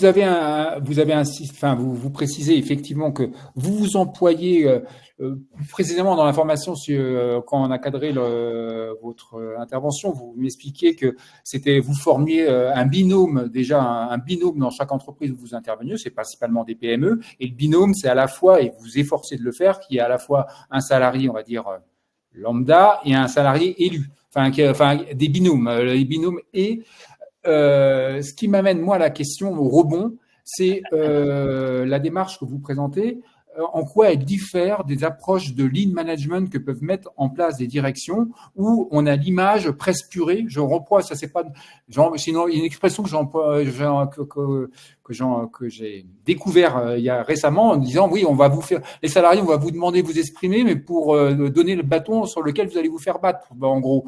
En quoi? C'est l'image qu'on peut avoir du lean parfois en France. Donc, en quoi la démarche d'amélioration continue que vous proposez, elle n'est pas du tout celle-ci? Alors, c'est parfois un petit peu compliqué de décrire quelque chose parce qu'il n'est pas, mais je vais essayer de répondre à la question. En fait, la démarche que l'on propose, elle s'appuie sur la mobilisation des valeurs et des pratiques de la prévention. Et en replaçant l'humain au centre, au prisme du travail, sur la volet santé-sécurité, coopération, qualité du travail et dialogue social, vous l'avez souligné, oui, parmi les binômes, il pouvait y avoir, ce n'était pas une condition sine qua non, mais il pouvait y avoir, et il y avait, en tout cas en Aquitaine, un représentant du personnel. Ça, c'est la première chose. La deuxième chose, c'est sur la conception qu'on peut avoir du travail, et Joseph Vrésil l'a présenté sur le modèle d'entreprise qu'il présentait, où il y avait, j'ai retenu des orientations en termes de qualité, coût, délai, et c'est un peu ce qu'on va retrouver dans la conception du travail, dans le lean management tel qu'il a été mis en place, tel que le retour que j'en ai. Je ne suis pas un spécialiste du lean, loin de là, mais c'est de considérer le travail comme un ensemble mécanique. Et l'analyse de la valeur qu'on fait de ce travail, c'est on va rechercher tout ce qui ramène de la valeur ajoutée et essayer de supprimer tout ce qui n'est pas valeur ajoutée. L'approche qu'on a dans performance et prévention, c'est au contraire de considérer le travail comme un ensemble apprenant, et dire que c'est dans sa capacité d'adaptation et d'apprentissage du capital humain qu'on va pouvoir trouver les solutions. Et Philippe, une autre différence par rapport aux approches Lean, c'est que nous, enfin, dans l'approche performance et prévention, on va viser la performance globale de l'entreprise, pas uniquement le service client ou le produit. On va essayer également de trouver des enjeux de performance sur le volet social, environnemental, économique, pourquoi pas, hein. C'était le cas de quelques entreprises qui étaient avec nous. Mais on est sur une approche globale de la performance. Entendu. Merci. Je ne sais pas si ça répond à votre Philippe. question. Oui, très bien Philippe. Merci beaucoup pour cette précision. Parce qu'il peut y avoir des confusions parfois, et donc c'est intéressant de le préciser dans votre approche. Alors, on a la chance, grâce à vous, d'avoir le témoignage aussi d'une des entreprises qui a donc expérimenté et mis en application la démarche d'accompagnement. Et ce qui est intéressant de voir, on va voir quelques témoignages de Sixo, donc une entreprise, une PME de 70 salariés en fort développement dans le secteur du vinicole et de l'embouteillage notamment. Et c'est intéressant avec Sixo, à qui je vais passer la parole, c'est que Sixo pérennise la démarche, parce qu'un des sujets quand même qu'on aborde depuis ce matin, c'est la capacité à la pérenniser. Et souvent, par exemple, on voit du côté de direction qui lance des groupes d'expression, etc. J'ai des exemples de grandes entreprises qui ont lancé des grandes démarches avec des grands laboratoires, etc. Une fois que le laboratoire partait, quelques mois après, il y avait plus grand chose. Et une fois que l'accompagnement extérieur n'est plus là, le dispositif s'éteint petit à petit gentiment, et c'est pas génial en termes de, parce que par exemple les lois Auroux qui ont introduit les groupes d'expression, elles n'ont jamais décollé.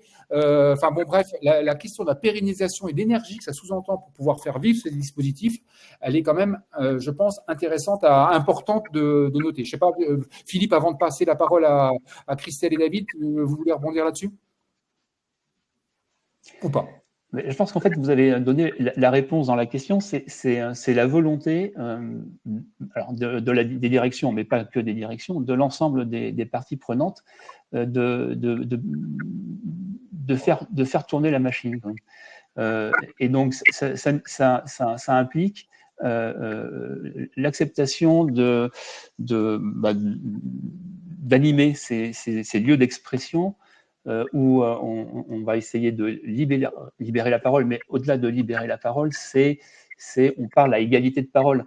Et non seulement on s'exprime et on partage les enjeux, mais on va co-construire des solutions ensemble et les mettre en œuvre. C'est au-delà de la simple expression de la parole, c'est comment on prend en compte les solutions qui sont proposées par les gens qui réalisent le travail ou qui sont concernés par le travail, qui sont soit clients, soit fournisseurs de ce travail. Parfait, merci Philippe. Merci Philippe. Donc je passe la parole à David Vidal et Christelle Garcia. Donc, à vous la parole. Alors, Sixo, donc je ne vais pas représenter. Simplement, simplement pour vous, avant de vous lancer, c'est que vous avez, dans votre entreprise, il y a une démarche d'amélioration continue. On peut l'appeler comme on veut. Enfin bon, bref, une démarche d'amélioration continue que Christelle, tu contribues à porter avec la casquette de responsable qualité, qui est sur les différentes activités de l'entreprise. Hein, cette démarche d'amélioration continue s'applique. Et pour autant, vous avez fait appel au programme, vous êtes porté candidat en disant nous, on est OK pour se faire accompagner par la CARSAT Aquitaine dans le programme AP2. Dans quel contexte ça vous a amené à, malgré le fait que vous étiez déjà dans une démarche d'amélioration continue? Alors, merci d'abord pour l'invitation et merci pour l'ensemble des témoignages, parce que je trouve qu'il y a des choses très intéressantes. Donc, moi, je suis David Vidal, le directeur général de Sixo. Et effectivement, nous sommes dans une entreprise qui réalise du conditionnement et de la logistique. Donc, nous sommes 70 et nous avons une trentaine d'intérimaires au quotidien. Nous sommes soumis à certaines pressions. Ce que j'apprécie dans les différentes témoignages qu'il y a pu avoir, c'est effectivement ce côté où il faut rester collé au terrain. Parce qu'aujourd'hui, alors nous, on est peut-être une petite PME d'une centaine de personnes, mais effectivement, le côté terrain est très important pour nous. Et moi, j'instaure énormément le dialogue auprès de mes équipes. Alors, le dialogue, il faut savoir que quand j'ai démarré à Sixo, nous étions une trentaine de salariés. Aujourd'hui, on évolue et on évolue encore. Effectivement, le fait d'être moins proche de mes équipes sur le terrain, j'ai cherché des solutions pour créer un collectif et un échange, que ce soit à travers le CSE, mais aussi avec mes équipes terrain et mes managers, de façon à toujours avancer en équipe là-dessus. Et donc, nous avons mis en place l'amélioration continue. Et dans l'idée de l'amélioration continue, je pense qu'on se dit, alors là, c'est toujours pareil, il faut se l'approprier, parce qu'on pense que c'est un presse-citron, et on ne l'utilise pas du tout comme ça chez nous. C'est-à-dire qu'on a des indicateurs de performance, parce que bien évidemment, l'entreprise doit être performante. Mais derrière, c'est surtout un échange sur, et c'est ce que j'apprécie aussi dans le témoignage d'Émilie Laborde, qui dit qu'à un moment donné, il faut que les salariés voient que ce qu'ils ont remonté est pris en compte et que c'est traité par la direction. Et nous, c'est ce qu'on a voulu mettre en place chez nous, c'est-à-dire que tous les jours, il y a des remontées au niveau des équipes qui peuvent nous dire qu'il y a des problématiques sur telle ou telle organisation ou autre. Et donc, c'est pris en compte et c'est traité ensuite. Et puis, derrière, il y a le CSE qui participe aussi énormément là-dessus pour faire avancer les choses. Et de façon à ce que moi, qui suis le DG de la boîte, des fois, j'ai pas forcément, ou je suis pas forcément sensibilisé sur un problème. Mais l'ensemble de ces remontées me permettent à moi de prendre en compte ces éléments et d'agir peut-être plus rapidement, là où des fois, je ne suis pas assez réactif. Donc la démarche d'amélioration continue, c'est une première étape chez nous. Et ensuite, derrière, je vais laisser la parole à Christelle qui va parler de ça, mais Monsieur Brésil disait qu'effectivement, l'entreprise est une organisation à projet avec différentes confrontations. Et je crois qu'aujourd'hui, moi, mon rôle, c'est de pouvoir prendre en compte à la fois le travail avec les différentes instances administratives, comme la CARSAT, où là-dessus, la CARSAT a été force de proposition avec nous sur ces différents programmes et nous a proposé d'intégrer ces différentes démarches. Et quand j'en ai parlé à mes équipes CSE ou mes responsables et l'ensemble des équipes Sixo, on a trouvé qu'il y avait un intérêt parce que notamment sur la démarche AP2, j'avais pris des décisions qui effectivement faisaient que je modernisais beaucoup l'outil de production, mais j'avais laissé de côté un peu toutes les équipes administratives. Et lorsqu'on a évoqué la démarche AP2, effectivement, il s'avère que les équipes administratives sont remontées vers le CSE, sont remontées vers moi, en me disant aujourd'hui, David, tu investis beaucoup sur les outils de production, mais pas trop sur l'administratif. Aujourd'hui, dans l'administratif, on a besoin de voir certaines choses, notamment sur les problèmes de contrat avec les clients, des relations avec les clients qui nous mettent un peu en pression. Et donc, du coup, j'ai trouvé intéressant de pouvoir entrer dans cette démarche avec mes équipes. Déjà, ça permettait de répondre à une première problématique au niveau de mes équipes, de leur montrer que j'étais conscient, j'avais pris conscience en tout cas de ces problèmes-là, et qu'on allait, à travers cette démarche, répondre à ces problèmes-là. Et donc, on a mis en place cet atelier AP2, et donc je laisse Christelle présenter un peu le travail qui a été fait, puis derrière où nous en sommes aujourd'hui. Oui, donc la démarche AP2 nous a permis en fait de construire des ateliers de travail interservices. La démarche Kaizen, comment elle avait été mise en place, c'était par service. Donc il y avait une remontée des problèmes effectivement de l'équipe à son manager direct, et derrière tout ce que le manager pouvait faire en fait avec son service, il le faisait. mais il n'y avait pas de relation interservice. Et du coup, c'est là où on a profité en fait un peu de la démarche AP2 pour mettre en place ce système de communication. On a intégré le CSE dans le choix du projet. Quand je dis dans le choix, c'est pas nous qui avons déterminé le choix, en fait. C'est le CSE qui nous a fait une remontée de terrain en disant, et en fait, on n'avait que des personnes pratiquement de production dans le CSE, une personne des bureaux, et c'est la production qui a dit, il faut que vous travaillez avec les bureaux et sur une problématique de gestion de clients, d'appels clients et de difficultés à répondre aux clients quelque part en colère, c'est que le thème. Et on a mis en place la démarche avec une personne de chaque service. Donc c'est un groupe de travail animé. Donc j'étais formée par la CARSAT et derrière en fait ça a libéré la parole. Et rien que de faire le groupe de travail, ça a mené en fait des solutions concrètes qui ont été appliquées en fait, sans je dirais accord de direction, parce qu'elle ne nécessitait pas de moyens, en fait. C'était juste une remise en place d'organisation qui ne nécessitait pas de grands chamboulements. C'était la mise en place d'un document de communication.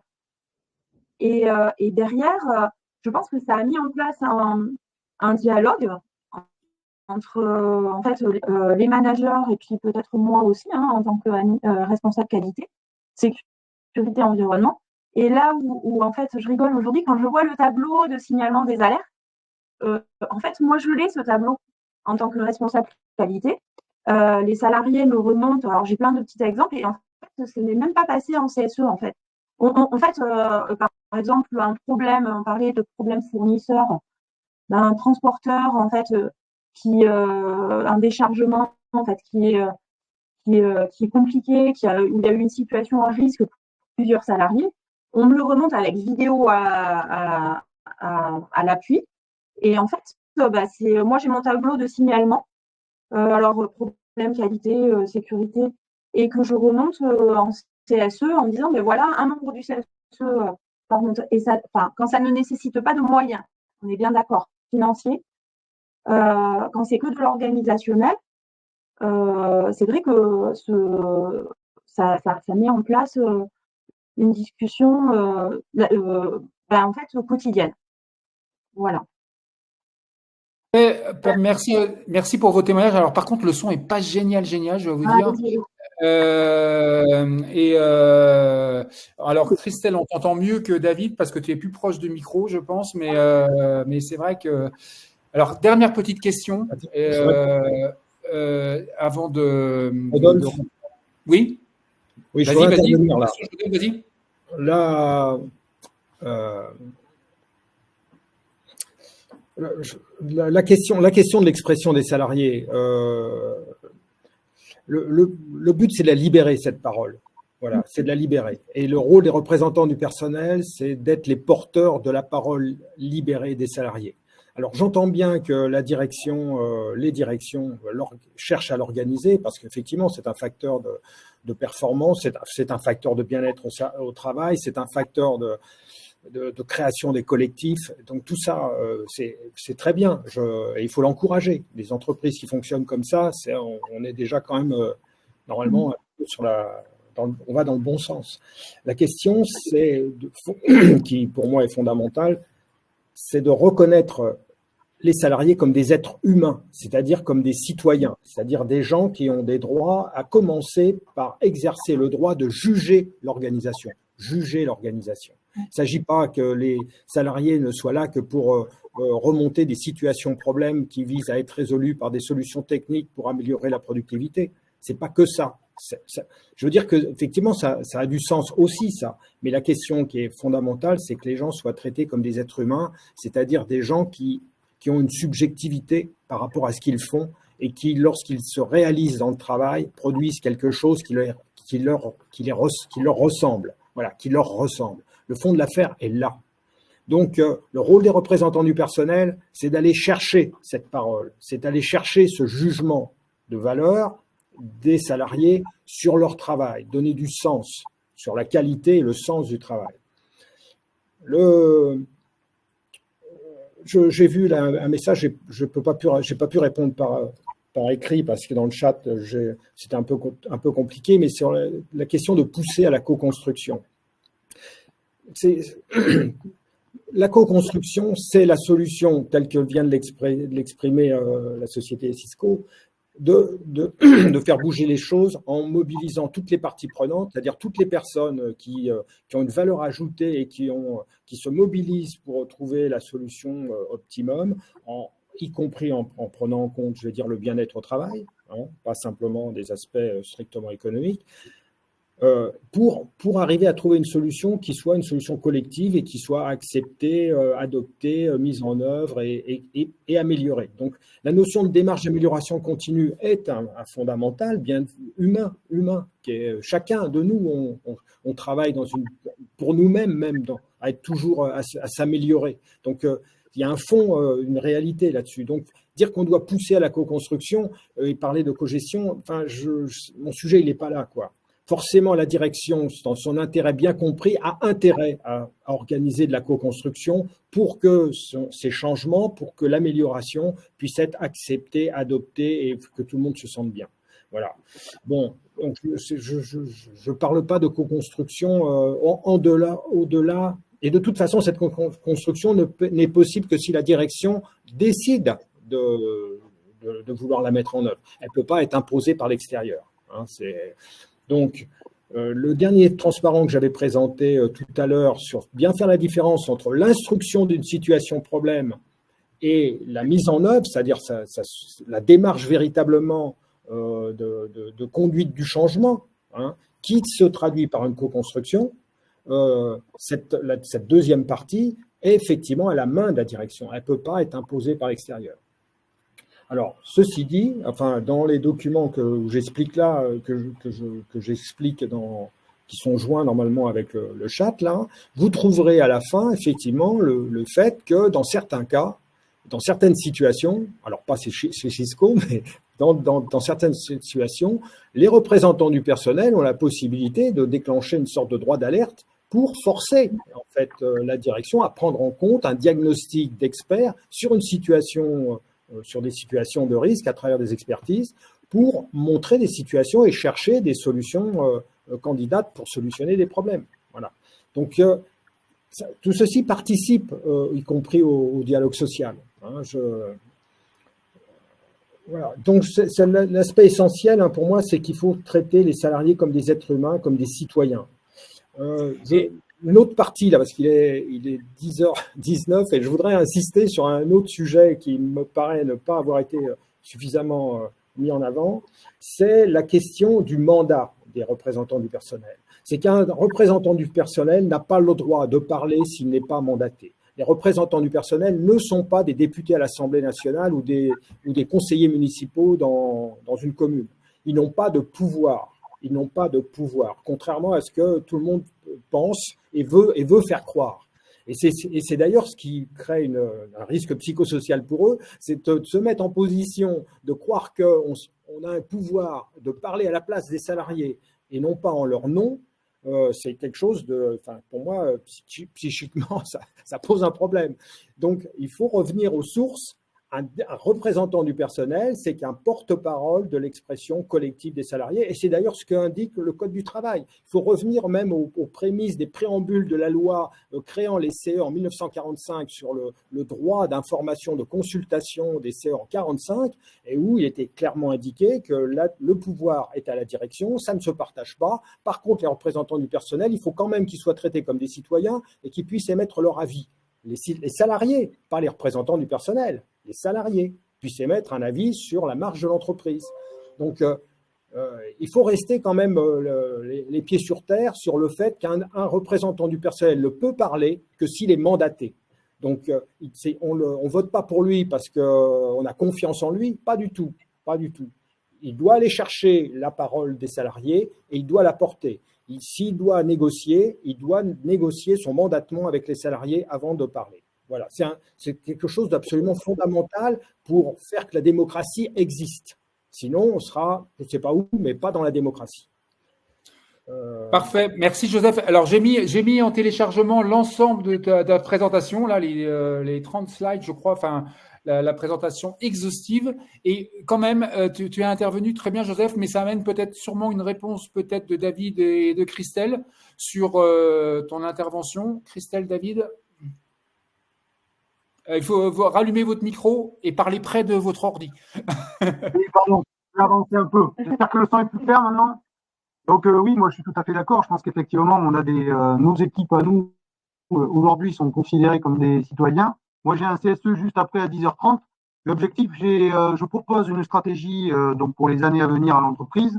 Je le présente d'abord au CSE. Donc là, ça va être fait tout à l'heure pour avoir les retours de la part du CSE et commencer à les impliquer au niveau de cette stratégie que moi je souhaite mettre en place dans l'entreprise. Et ensuite, l'idée, ce que j'ai proposé au CSE, c'est que j'allais faire tout le long du mois d'octobre. Je vais passer par différents petits groupes pour la présenter à l'ensemble des salariés. Et c'est ce que j'avais fait il y a quelques années de ça. Et l'objectif, c'est d'avoir un retour en fait de chacune des équipes, d'abord sur leur vision des choses, les évolutions, les peurs, les craintes, les besoins de formation. Bon, voilà. Donc du coup, notre fonctionnement en interne chez nous est plutôt comme ça. Alors encore une fois, nous sommes une petite PME et là-dessus aussi, nous avons nos problématiques aussi. Il peut y avoir des échanges, des tensions, mais je crois, et je veux juste terminer sur ça, je crois fort effectivement au dialogue terrain, au dialogue avec tout le monde. Ça, c'est moi, ma porte est toujours ouverte. Et je pense qu'effectivement, la prise en compte des remontées des équipes, mais après, peut se formaliser à travers différentes méthodologies. Et ça, c'est chacun a cela approprié. Moi, j'ai la chance de diriger l'entreprise, d'être le capitaine du bateau, pour reprendre votre expression, et d'essayer à ce que mon équipage soit le plus en forme possible. Voilà. En tout cas, merci à tous. Et on reste disponible si un jour vous avez des questions ou autres, avec grand plaisir pour échanger avec vous tous. Merci à vous deux pour votre témoignage. Merci. Vous êtes en CSE. Je profite. Fatima, toi aussi, tu à 25. Toi, tu as Oui. une contrainte aussi de CSE. Donc, vous êtes au boulot, tous. De réunion. Donc, voilà. Mais il nous reste, 10 minutes. Donc, merci Christelle, merci David. Et Fatima, voilà. Merci en tout cas de votre témoignage. Je voulais juste rajouter, je rajoute juste une petite chose avant de partir et de vous laisser. C'était juste de préciser que c'est bien de l'organisation du travail. Hein. C'est bien l'organisation du travail et la stratégie qui est décidée par l'employeur via son pouvoir de direction. Et c'est bien de ça que vont découler toutes les conséquences directes et indirectes sur les conditions de travail des salariés, sur leur santé, et que c'est vraiment ça qu'il faut qu'on aille interroger avec les premiers concernés. Et premiers concernés par ça, c'est les salariés. Et effectivement, comme le rappelle Joseph, et c'est tout l'intérêt de sa formation, c'est de rappeler aux salariés qu'on est là pour porter l'expression collective des salariés. On n'est pas là pour parler à leur place, on n'est pas là pour faire un concours d'éloquence en instance, mais vraiment pour aller questionner leur quotidien et réclamer des actions concrètes à l'entreprise. Et pour ça, il faut instruire les dossiers avec eux, il faut les consolider, il faut les valider avec eux, et après, il faut aller porter tout ça en CSE.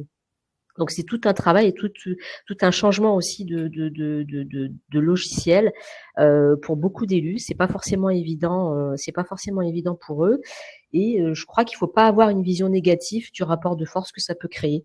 À partir du moment où il est, j'ai envie de dire, régulé, équilibré, et puis organisé de manière positive, on arrive à faire bouger des choses dans l'entreprise, à obtenir des signatures d'accords, à faire évoluer certains projets.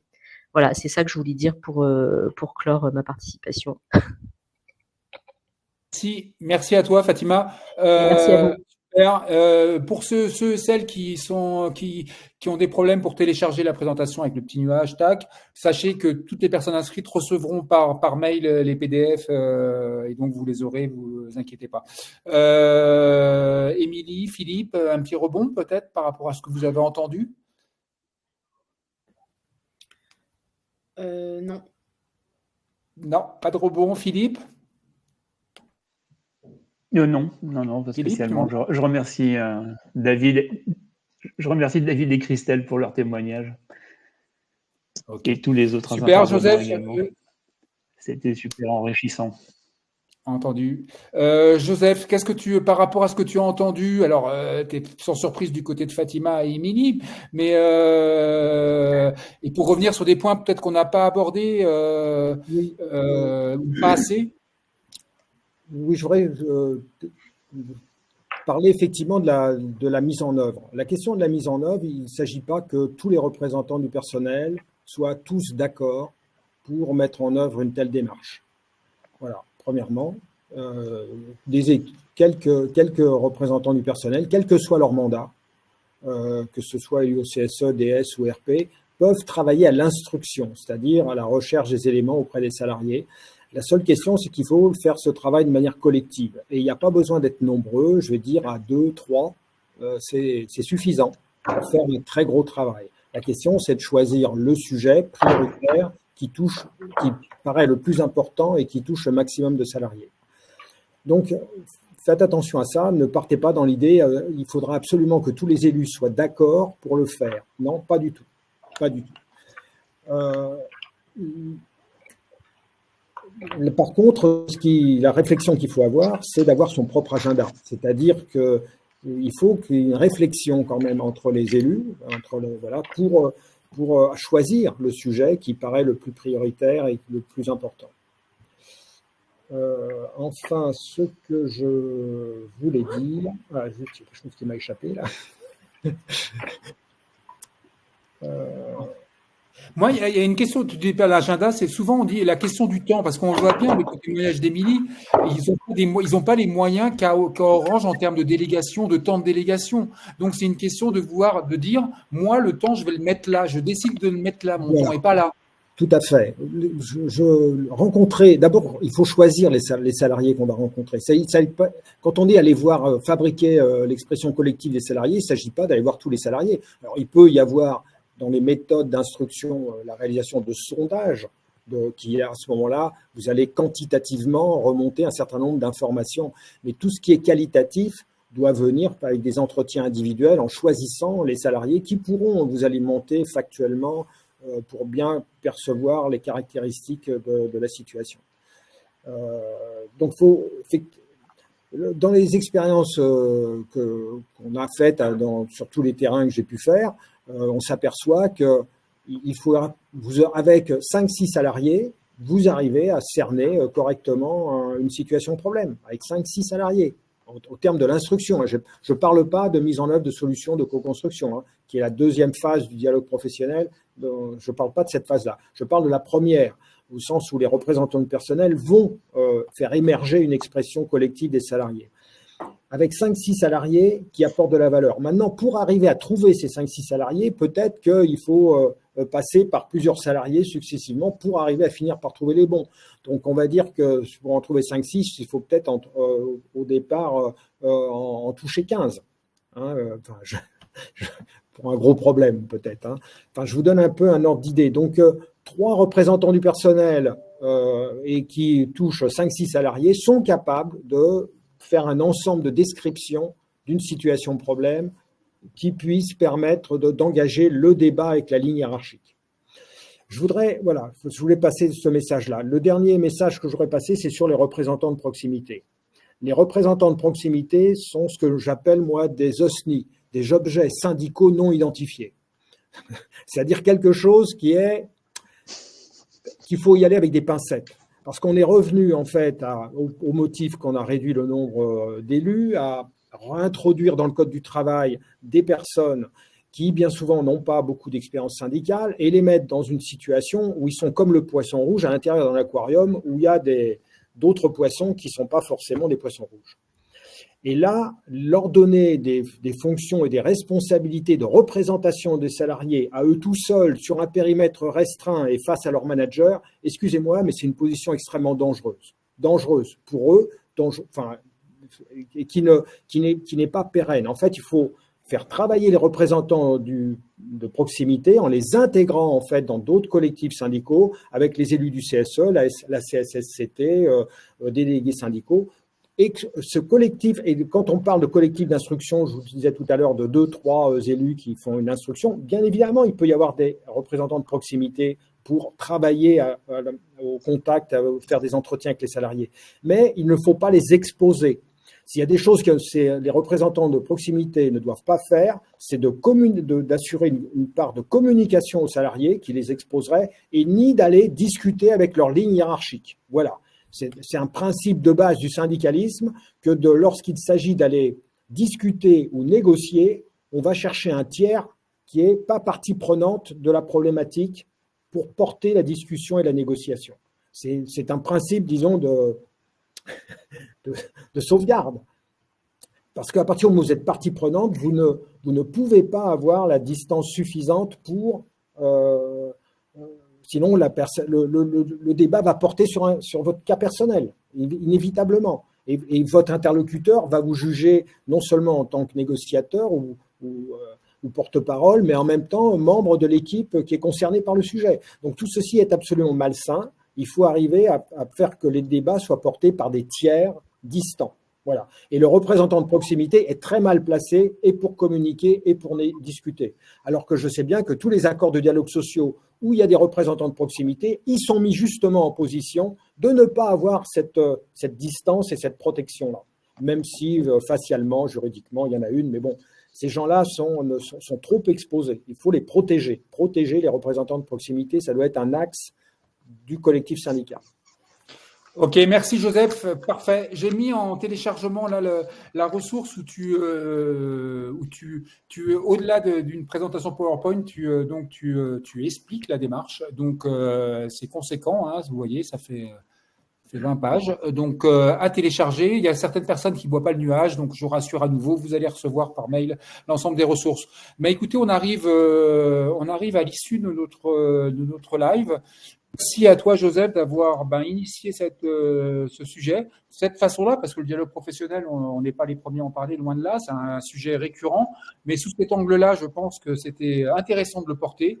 Merci à la CARSAT Aquitaine d'avoir apporté son éclairage. On a vu, hein, les démarches sont différentes, mais elles se rejoignent et elles sont pas contradictoires, loin de là. Elles peuvent s'enrichir l'une l'autre et il faut avoir une approche large du sujet.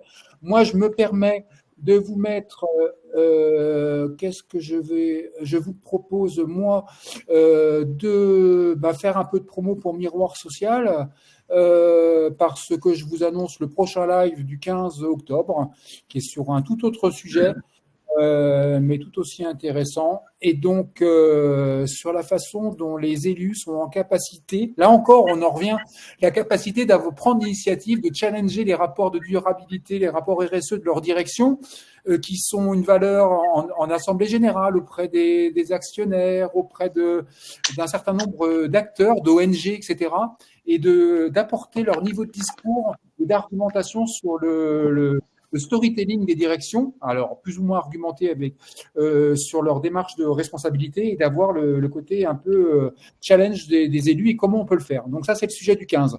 Voilà pour la petite promo. Émilie, toujours pas un petit mot de conclusion?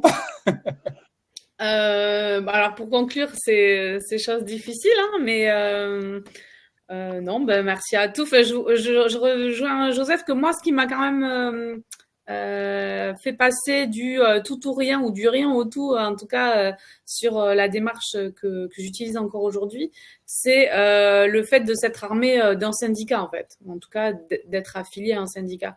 Je sens les élus sans organisation syndicale derrière eux complètement paumés, et notamment pour la formation, et on ne se forme que trop peu. Donc je pense qu'il faut, en plus de la formation initiale SSCT qui nous apprend ce que Joseph nous apprend, à longueur d'année s'armer avec un expert SSCT qu'on connaît bien et qui nous aide tout au long du mandat. Parfait, merci Émilie. Joseph, mot de la, à moins que Philippe, c'est toujours, c'est bon? Non, je vous remercie, c'est tout. Ok, parfait. Et Joseph, bien sûr, Joseph, à toi le mot de... Par contre, il faut que tu actives ton micro, Joseph. Oui, je voudrais remercier la CARSAT Aquitaine parce que à l'origine de la démarche que je propose avec les tableaux d'alerte, j'ai oublié de dire que on doit encore trouver sur Internet un document de la CARSAT Aquitaine sur une proposition d'ordre du jour et de compte-rendu des CHSCT qui date de 2010, je crois. Je l'ai, ce document, et c'est celui qui m'a ouvert les yeux parce que ma culture de manager et de directeur de projet, quand je suis tombé sur cette proposition d'ordre du jour et de compte rendu, ça m'a ouvert les yeux et je me suis dit, mais bon Dieu, mais c'est bien sûr, c'est comme ça qu'il faut piloter l'expression collective des salariés, avec ces tableaux.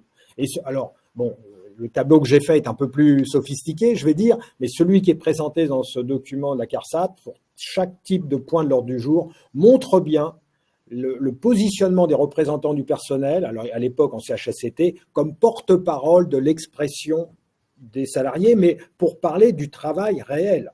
Voilà, c'est ça la question. Parler du travail réel à travers ces tableaux. Voilà, donc merci. Je voudrais bien serrer la main à ce préventeur, ce conseiller de la CARSAT Aquitaine qui a, enfin, il n'est pas tout seul, à mon avis, c'est un travail collectif, mais j'aurais bien voulu remercier cette personne parce que c'est super. C'est le travail collectif de deux personnes qui sont parties à la retraite, mais on t'en se mettra. Merci. C'est bien, c'est un live intergénérationnel, donc c'est super. Écoute, merci Joseph, merci Émilie, merci Philippe, et merci à vous de votre participation active dans la salle. J'espère que je pense qu'avec toutes les ressources et ce que vous avez entendu, ça peut donner pour celles et ceux qui veulent avancer, explorer d'autres façons de faire, etc. Je pense qu'il y a de la matière et même aussi de matière à partager entre vous. Je pense que Émilie et Fatima sont complètement ouverts à partager avec vous. Donc, n'hésitez pas. Et également Sixo, c'était intéressant d'avoir, et je terminerai là-dessus parce que c'était, bon, il n'y a pas d'élus syndiqués chez Sixo, mais c'est une PME de 70 salariés. Donc, c'est aussi une caractéristique et la démarche que porte Joseph, c'est avant tout sur des entreprises plus grandes où il y a des organisations syndicales structurées, etc. Donc, mais c'était intéressant, vraiment intéressant d'entendre le témoignage d'une PME. Écoutez, je vous remercie tous et toutes. Je vous souhaite une très bonne journée et à bientôt sur un prochain live. Compte rendu à suivre avec toutes les ressources qu'on a moulinées et que vous n'avez pas forcément pu télécharger. Et donc, ne vous inquiétez pas, vous allez les avoir, vous allez avoir le package. Bonne journée, je coupe. Très, très bonne journée. À bientôt. Au revoir. Au revoir.